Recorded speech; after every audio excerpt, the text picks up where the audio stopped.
Jama'a barkanmu da warhaka. A darasinmu na baya na yi amfani da Visual Studio Code a main laptop ɗina, na nuna mana yanda za a yi building server side a wannan application, wato kaman in kana so ka yi serving HTML da JavaScript da CSS pages ɗinka, kana so ka yi serving ɗinsu ta HTTP protocol, sannan kuma kana so ka samu opportunity na iya rubuta naka server side code ɗin. An gane? So na nuna mana da Visual Studio Code, amma na yi mantuwa, wato a main laptop ɗina inda na yi demonstration ɗin, na riga na yi installing dotnet software development kit. An gane? So da shi wannan dotnet framework ko dotnet core framework ɗin, da shi ne ake building wannan server side ya zan ce program ɗin da muka yi. So bari ku ga me zai faru a wannan. Sai da na zo amfani da wannan system ɗin nawa, sai na gwada ina so in yi building wani kaman in repeating wannan ɗin da muka yi a baya, that is a darasin baya. Sai na lura cewa ba zai yi ba, saboda ban yi installing dotnet framework ɗin software development kit ɗin a wannan ba. So bari ku gani, for example, na haɗa wannan server side folder ɗin, sai a wancan in kun tuna na ce mu rubuta dotnet new, sai na ce me ma sunan web. Idan kuka rubuta, in fact anything dotnet ka rubuta a nan, za ga kun ga me zai nuna. The command could not be loaded, possibly because why you intended to execute a .NET SDK command, no .NET SDKs were found. An gane? So kawai wannan error din yana gaya ma cewa baka da .NET SDK din, software development kit din. So in order, kafin ka iya yin wannan darasin na baya, kila wasu ku sun gwada, za ku ga ba zai yi ba, zai ta baku wannan error din. So the only way kafin ka yi, sai ka yi installing shi .NET software development kit din. An gane ba? So in case in ka gwada ka ga bai yi ba, ya baka wannan issue din, ka san za ka yi installing. So ina jin na yi connected to internet, bari mu gwada downloading .NET din. So ku ga inda za ka je.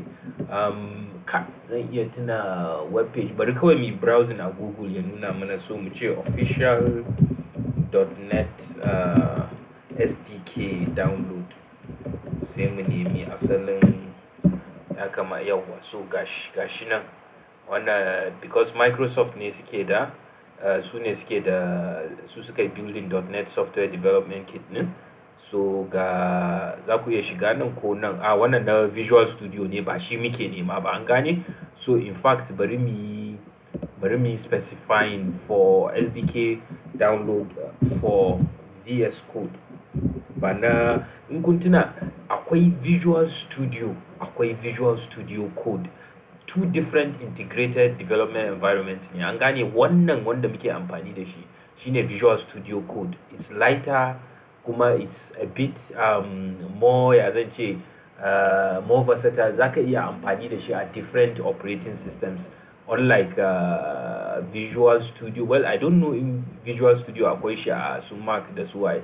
Wannan dai is more widespread, Visual Studio Code. So za mu sa for Visual VS Code, sai mu nema .NET SDKs for Visual Studio still yawa.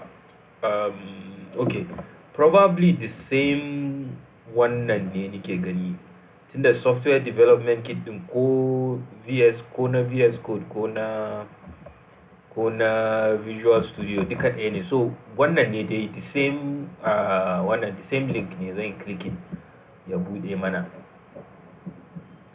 So kawai zan nuna muku yadda za ku yi downloading, ku installing ne. So kun gani akwai different versions. Na tuna sanda na yi downloading nawa .NET 8 ne na using. So a wannan previous wannan din da muka using, I suspect .NET 8 ne a lokacin. So .NET su yadda framework din yake, ana releasing din shi almost every, yanzu it's quite frequent. Da ba a cika I remember .NET 3.5 ya yi wajen 3 years ina jin, ko more than that ma kafin .NET 4 4 ya zo. 4 ne ko 4, akwai 4, akwai 4.7, akwai .NET I think 6, akwai dai haka. So yanzu it's more frequent, like almost every year suna releasing wani version. So my advice, idan ka zo downloading, avoid downloading masu odd numbers. Odd numbers wato kaman .NET 5, ina ji akwai .NET 5, because in ma kuka duba za ku ga standard term support. Duk wanda ke da odd number za ku ga standard support ne, bai da long term support, an gane. So always look for more like kaman stable version kenan, su ne masu long term support, an gane. An riga an yi testing din su, an making sure komi is fine. So in ka zo, always try to install wanda is even number. So kaman .NET 8 yana da long term support, .NET 6 yana da long term support, .NET 10 ma kun gani long term support. But tunda a wancan wanda muka fara using .NET 8 ne, so we should install .NET 8 for now, an gane, kada mu install the latest one. You can even see ina jin years da aka yi releasing nasu. Okay, no, babu years. Akwai dai year da support din shi zai kare. So for .NET 8 they are saying by November 10 2026 support din shi zai kare. Shi kuma wannan .NET 10 November 14 2028. Did they, just because support in ya kare doesn't mean wai ba za ka yi amfani, you can still use it. So for now we'll just install .NET 8. In kana so za ka iya installing .NET 10 din in kana so, but just know that there might be some differences within code din da mu zai rika, kun san zai yana producing code for us, like in ka zo creating template, shi zai creating ma template din.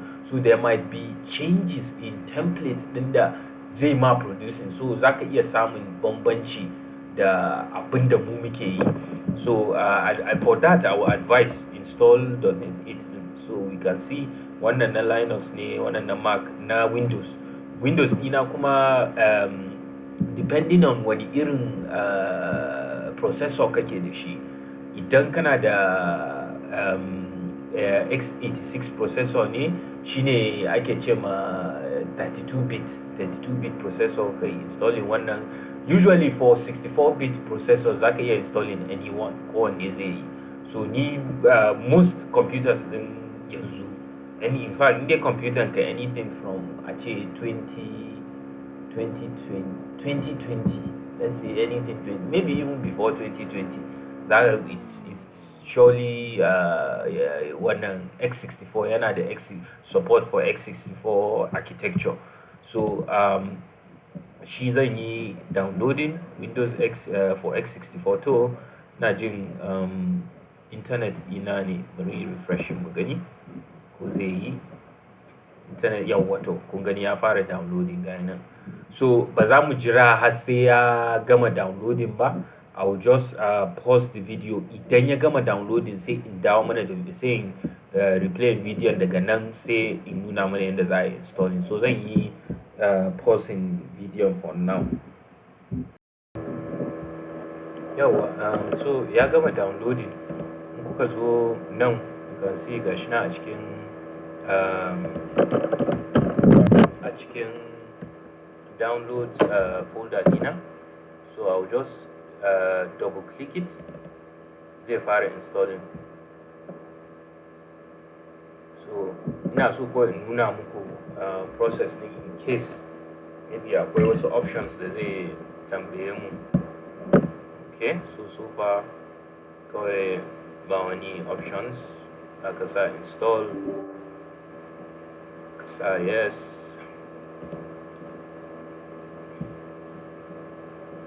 So ya fara kuwa. Okay, ya fara gashi nan. So in ya gama kuma sannan we'll go ahead with testing Visual Studio Code din mu tabbata komi is fine. Usually da ka sa ina jin .NET, that is bari dai in ya gama zan nuna muku how to check. So in ka zo installing din ma, bari ka ga yadda zaka duba ka ga ko kana da shi. Kawai zaka rubuta .net sai ka sa -v, that is version. In kana da shi zai nuna, so you can see ya ce SDK menene not found, so that means baka da shi. Inda kana da shi, in ka sa .net -v zai nuna ma version din, zai nuna ma wani version na .net din kake da. So yanzu za mu jira in ya gama installing sai mu ƙara zuwa mu gwada mu gani. And sometimes you might have to restart shi Visual Studio Code din in ya gama. Bari dai ya gama mu gani.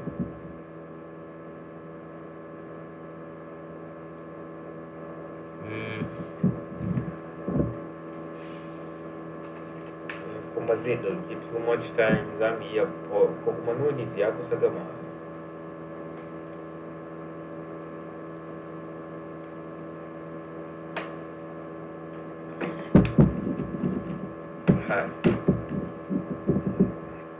Wannan abin da yana nema ya sa length din video mu yayi tsawo da yawa.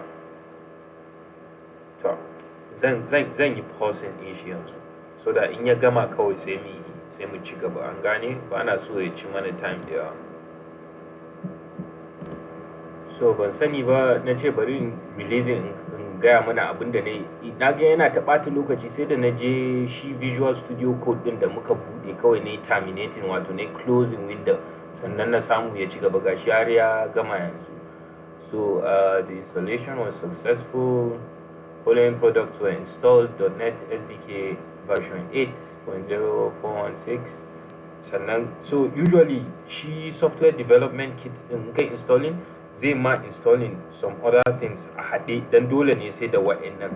So kun ga zai ma installing .NET runtime, so ba sai ka yi installing ba yanzu. Shi runtime din akwai ASP.NET Core runtime, shi ma ya mana installing .NET Windows Desktop runtime. Duka wa'annan runtimes din usually su runtime, aka ce runtime, idan kamar yanzu wani ya building ma application na .NET da ya using .NET software development kit din ya yi building application din, zai iya ba ka an gane, zai iya baka. So ko da baka da shi software development kit din, still zaka iya running programs din da aka yi creating da software development kit din. An gane, ko da baka da SDK din, the only thing you need idan kana so ka rika running ne kawai runtimes din. An gane amfanin runtime din kenan.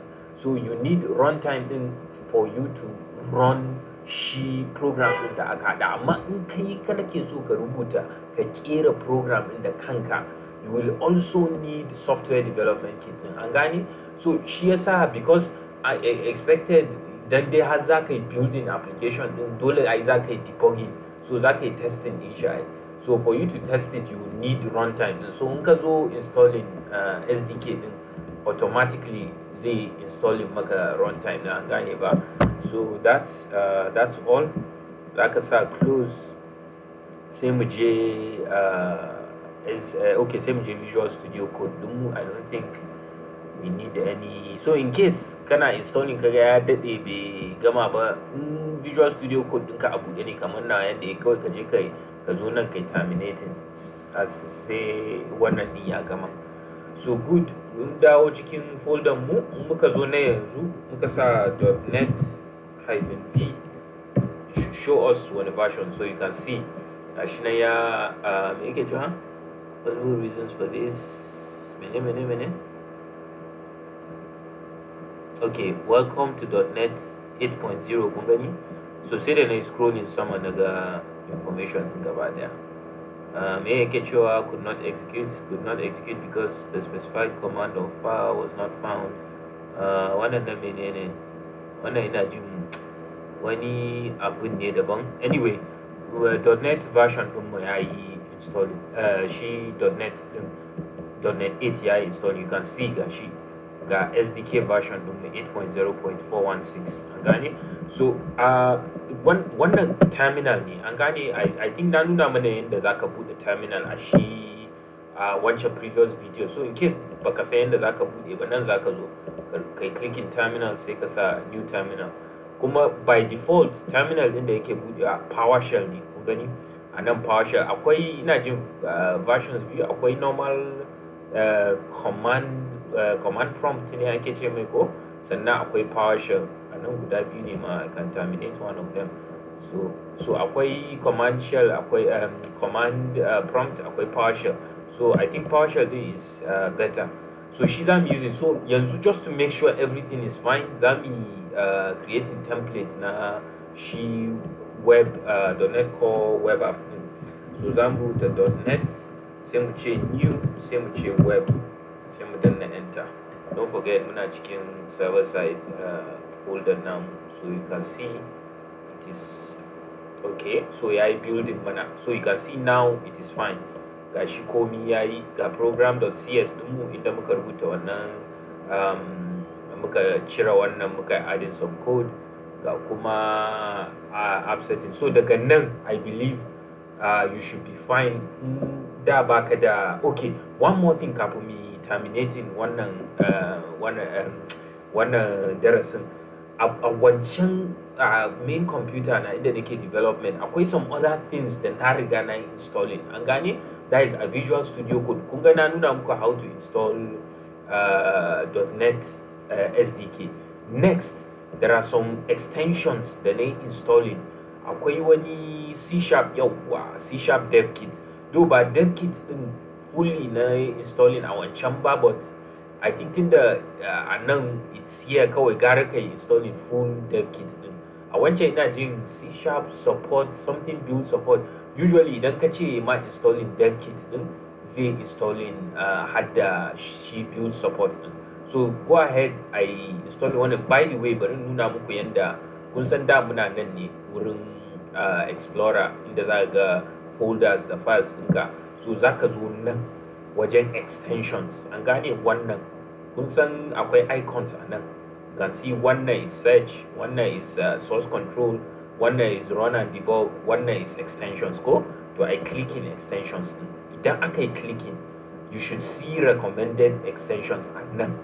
Idan baka ga C# dev kit a recommended extension, ba za ka iya searching a nan, an gane. But ideally I believe it should be there, but let's say ma baka gani ba, za ka iya zuwa nan ka rubuta C, ka sa sharp ɗinka, sorry, wannan $, sharp, sai dev. Okay, daga dev ma sai mu jira. Inda kana da internet connection, you should begin to search the do you want to install the recommended C# dev kit. The same thing yana ba mu option if you want to install C# dev kit din, an gane.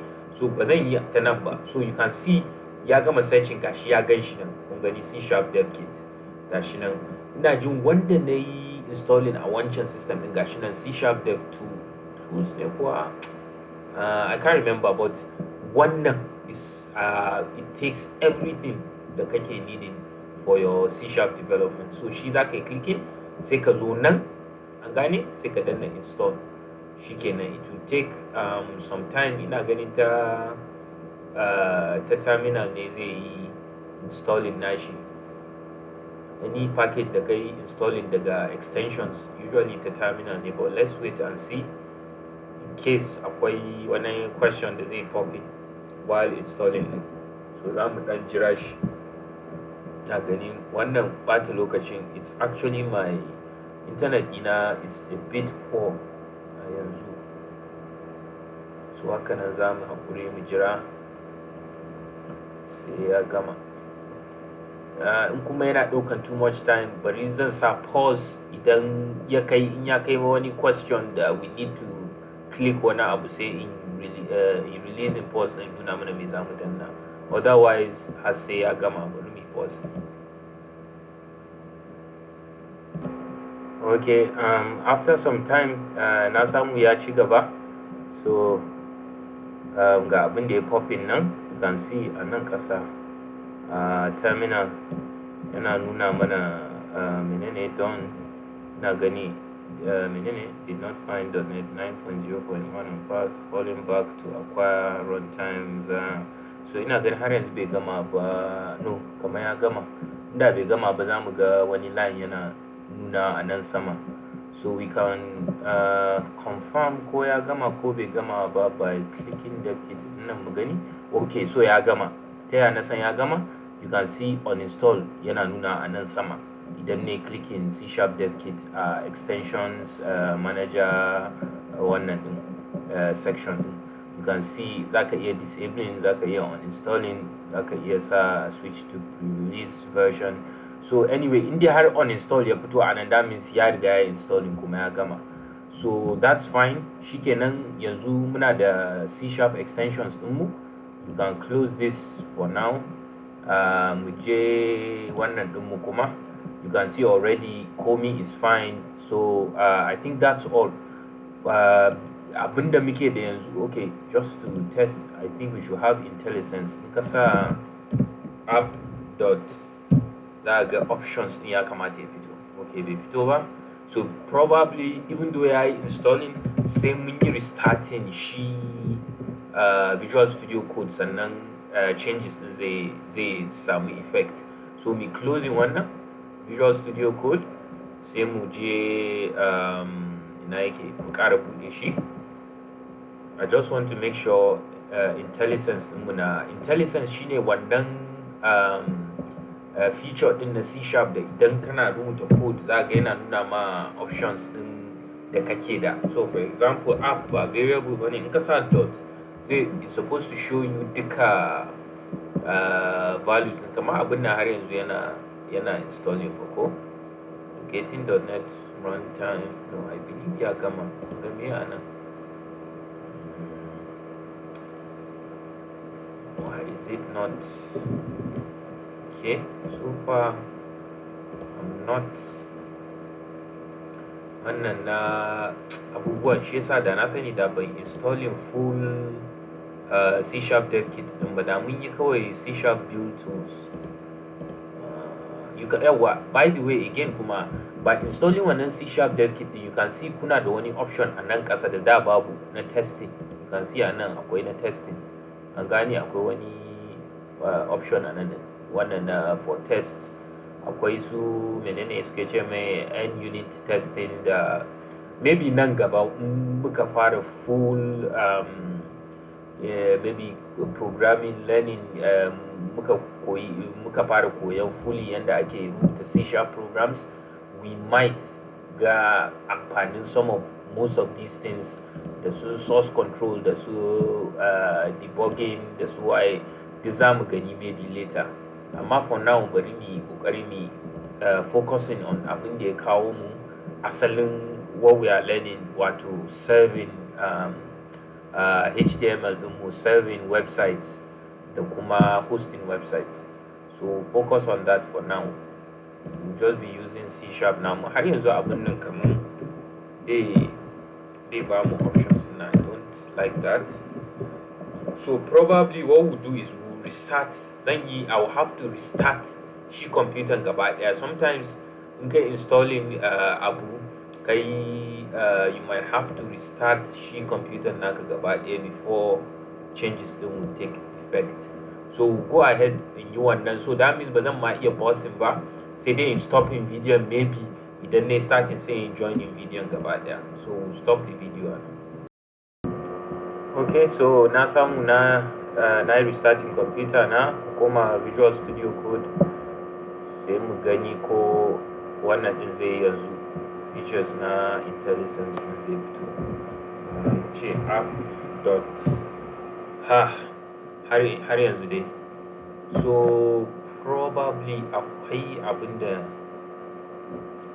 yana complaining a nan kan did not find .NET 9.0.1 on path, falling back to acquire runtime via ms.net tools.vscode. Gaskiya ban san, don't really know why yake wannan complaining din, but that is not even my major issue. Is samun wannan IntelliSense ya fara aiki. Bari mu gani.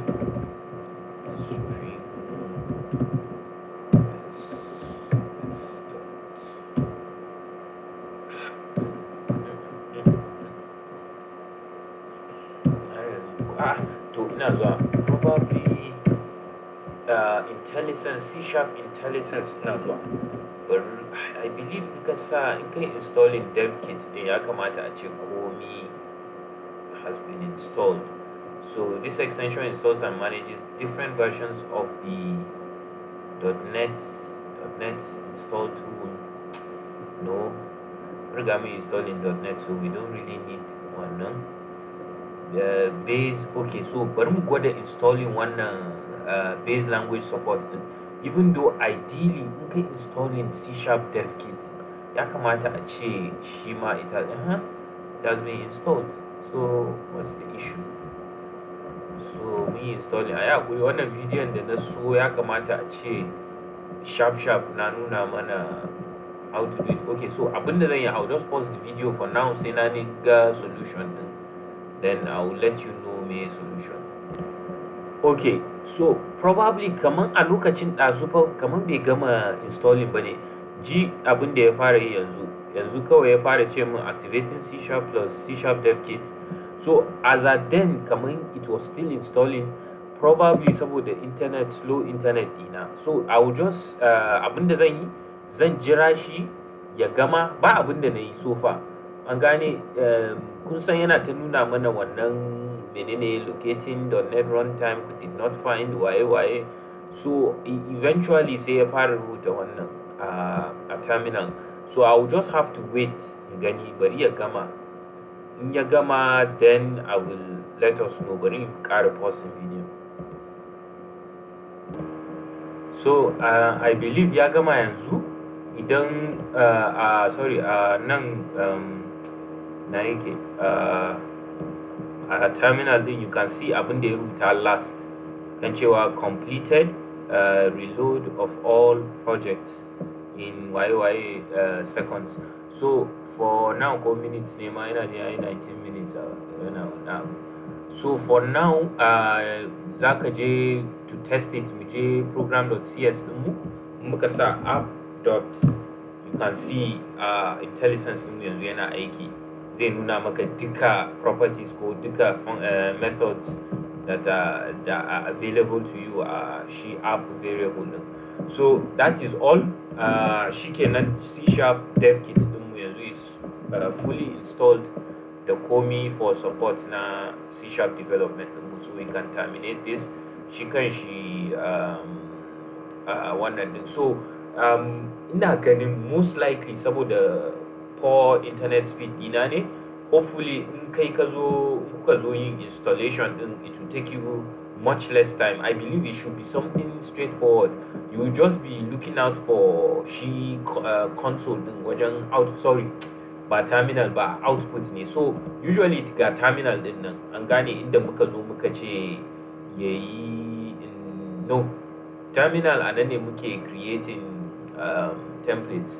Inda muka yi installing, I believe da clicking wancan folder da muka yi, folder downloads din inda muka yi downloading daga nan ne ba muka yi double clicking. Oh sorry, that was fine. Mun yi installing SDK din, I remembered ba installation na SDK bane ba mu wahala. Installation na C# dev kit ne, which is this na yake ina C# dev kit din gashi nan wannan. Kuma like I told you, wannan I didn't have to install this.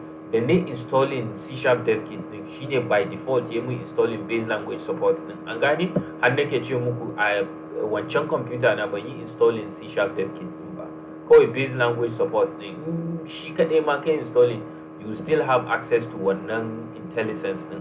Intelligence shine wannan feature na C#, like I said, da in ka danna any variable zai nuna ma options din da kake da a wannan variable. So it makes things very easy, ba sai kana ta haddace properties na objects ba. You know whichever variable ka dauko, zaka san wani object kake working da, sannan kuma zaka san wasu methods da wasu properties ne are available to you. So I will end wannan video anan. Hopefully we'll see in the next